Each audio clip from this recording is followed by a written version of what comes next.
बच्चों, आज हम 11वीं कक्षा के गणित में चैप्टर नंबर 2 जिसका नाम है संबंध एवं फलन या इंग्लिश में उसे कहते हैं रिलेशंस एंड फंक्शन, उसके बारे में अध्ययन करेंगे। सबसे पहले आज जो टॉपिक 1 है चैप्टर 2 का, उसमें हम संबंध एवं फलन का जो मेन पॉइंट होता है वह उसके कार्तीय गुणन के बारे में डिस्कशन करते हैं। यानी समुच्चयों का कार्तीय गुणन हम कैसे करते हैं, जिसे इंग्लिश में कहते हैं कार्टेशियन प्रोडक्ट ऑफ जो है सेट्स।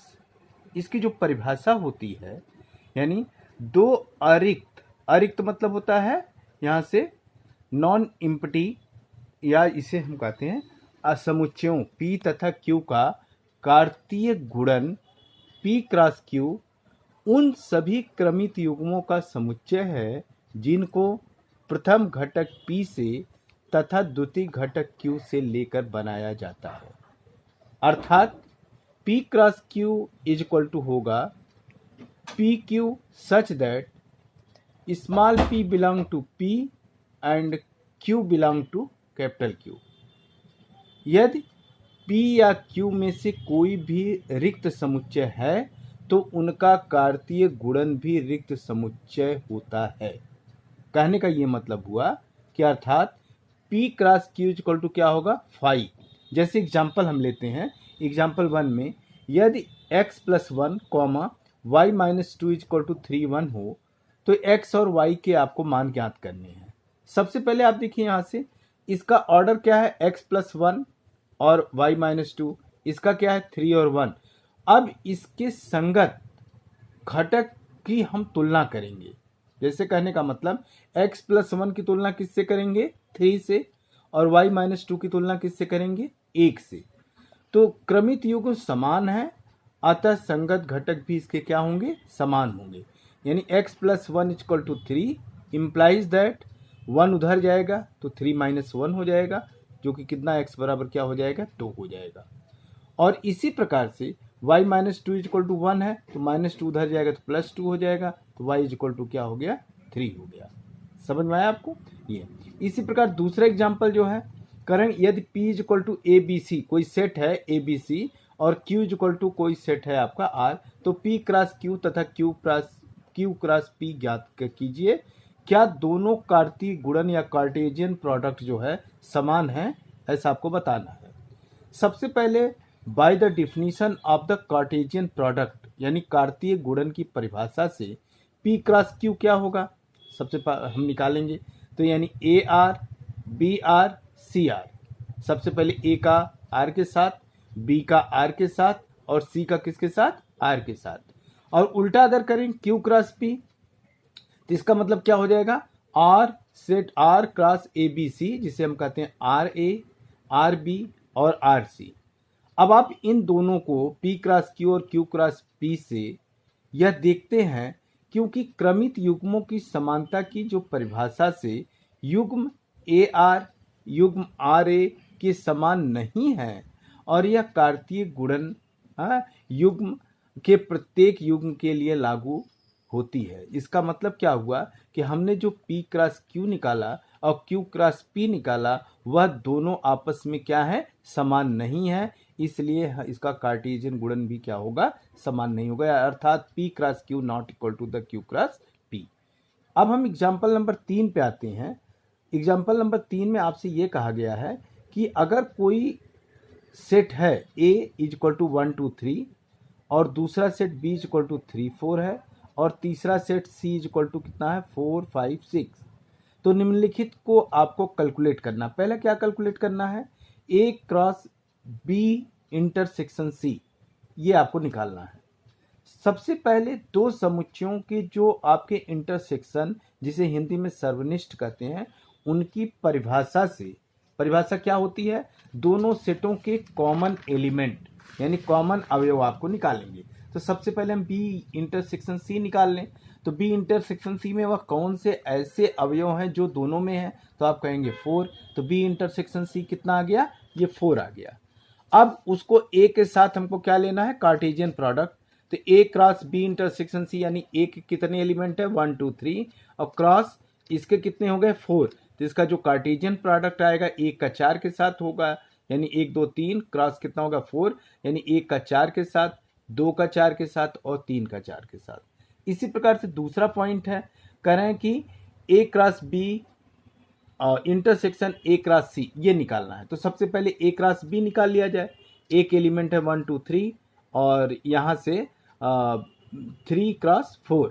इसका जब हम कार्टेशियन प्रोडक्ट लेंगे तो 1 का 3 के साथ, 1 का 4 के साथ, फिर 2 का 3 के साथ, फिर 2 का 4 के साथ, फिर इसके बाद 3 का 3 के साथ और 3 का किसके साथ 4 के साथ, यानी ए क्रॉस बी के इतने आपके आ गए वैल्यू। अब हम निकालेंगे ए क्रॉस सी। ए क्रॉस सी उसी तरह से निकालेंगे, ए क्रॉस बी सी का लेंगे तो वो भी वैल्यू आपको आ गया। इसके बाद हम क्या करेंगे, ए क्रॉस बी और ए क्रॉस सी के बीच हम इंटरसेक्शन लेंगे। तो इंटरसेक्शन में कौन कौन से ऐसे टर्म है जो कॉमन होंगे, तो आप कहेंगे 1 4 2 4 और 3 4, ये आपके क्या होंगे A cross B intersection A cross B. इसी प्रकार से बच्चों आप जो है तीसरा और चौथा भी प्रॉब्लम इस तरह से कर सकते हैं। अब हम आते हैं एग्जाम्पल नंबर 4 पे। एग्जाम्पल नंबर 4 स्टेट करता है कि यदि कोई भी सेट P है जिसके एलिमेंट है 1 2, तो समुच्चय P क्रॉस P इसको आपको निकालना है। तो P दिया गया है, सेट है कोई, 1 2 एलिमेंट है, तो P क्रॉस P यानी सेट 1 2 क्रॉस 1 2 क्रॉस 1 2, इसके जो आपके एलिमेंट आएंगे तो पहले तो होगा 1 1 1, फिर 1 1 2 1 2 1 1 2 2 2 1 1 2 1 2 2 2 1 और फाइनली कितना होगा 2 2 2 होगा। इसी प्रकार से एग्जाम्पल नंबर आपका 6, इसमें क्या कहते हैं, यदि A cross B is equal to P Q P R M Q M R हो तो ए और बी को आपको ज्ञात करना है। यानी दो सेटों का कार्टेशियन प्रोडक्ट आपको दिया गया है तो हमको सेट ए और सेट बी ज्ञात करना है। तो सबसे पहले ए क्या है, प्रथम घटकों का समुच्चय है। प्रथम घटक के समुच्चय कितने होंगे, तो सबसे पहले हम देखते हैं यहाँ से P है, फिर आपका क्या हो जाएगा M हो जाएगा। B क्या है, द्वितीय घटकों का समुच्चय है जो होगा Q होगा और क्या होगा R होगा। इस तरह से बच्चों ये तो उदाहरण रहा आपका एग्जाम्पल्स। अब हम आते हैं प्रश्नावली 2.1 पर।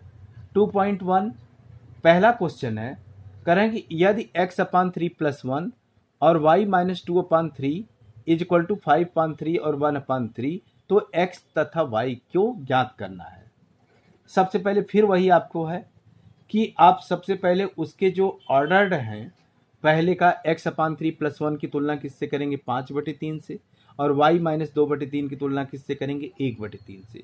अगर हम कंपेयर करें तो x/3 + 1 इक्वल टू 5/3 इम्प्लाई करेगा कि x/3 इक्वल टू 5/3 - 1।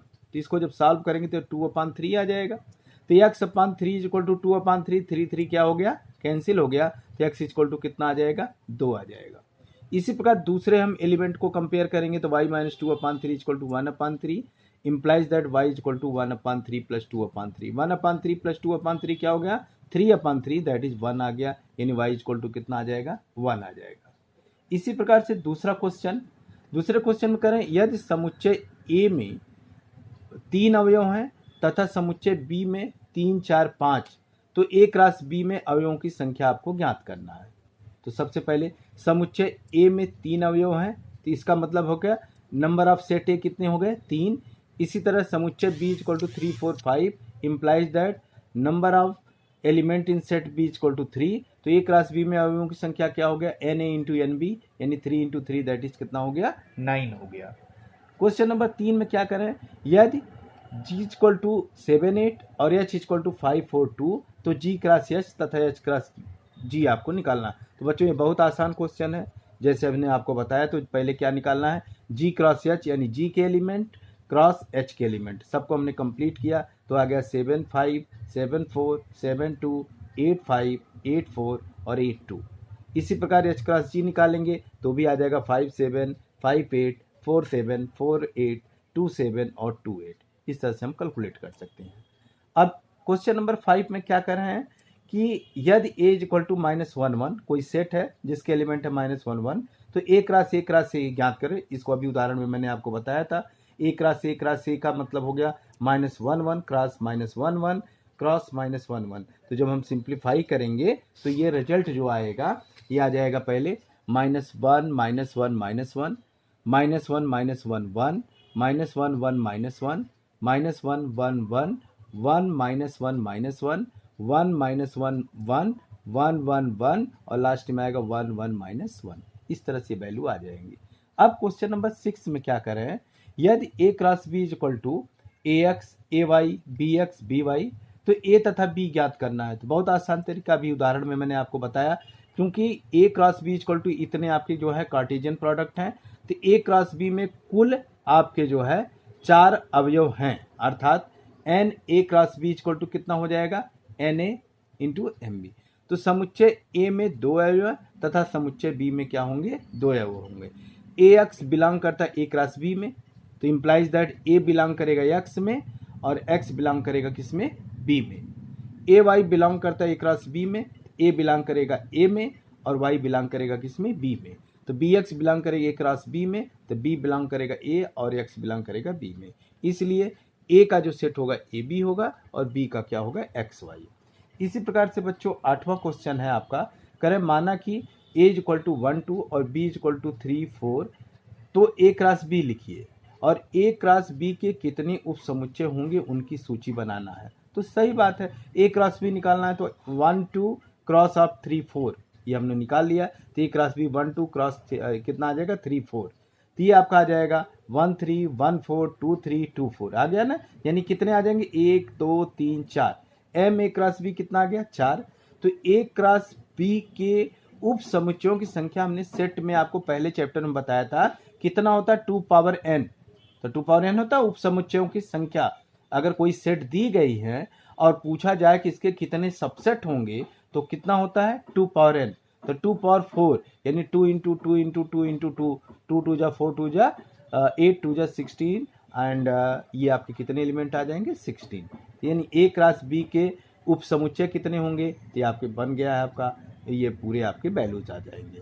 10वें क्वेश्चन में बच्चों यह है, कार्तीय गुणन a क्रॉस a में अगर 9 अवयव हैं जिनमें -1 0 तथा 0 1 भी है तो समुच्चय a ज्ञात करना है। तो क्या दिया है n a क्रॉस a कितना दिया 9 यानी 3 पावर 2। अब na इंटू na कितना हो जाएगा 3 cross 3 that is na is equal to कितना आ जाएगा 3 आ जाएगा। तो -1 0 0 1 बिलोंग करेगा a क्रॉस a में, तो -1 बिलोंग करेगा a में और 0 बिलोंग करेगा a में और यहाँ से 1 बिलोंग करेगा a में। तो na इज इक्वल टू 3 होने से a सेट आ जाएगा -1 0 1 और इसलिए a क्रॉस a के शेष अवयव क्या होंगे -1 1 होगा, -1 -1 होगा, 0 -1 होगा, 0 0 होगा, 1 -1 होगा, 1 0 होगा और 1 1 होगा। ये आपको यहाँ से निकालेंगे। बच्चों जैसा आपको मालूम है कि आपके गणित और गणित के जो टेस्ट होने वाले हैं आप वह इसी महीने के लास्ट में होंगे, इसलिए आप जो है अपनी तैयारी अभी पूरी तरह से करते रहिए और हम आपको चैप्टर नंबर 2 के टॉपिक 2 में आगे हम आपको एक्सरसाइज 2.1 के बाद हम शुरू करेंगे। तब तक आप जो है पूरी तरह से तैयार करिए और अपने स्वास्थ्य को ध्यान में रखिए। Thank you. कितने मिनट का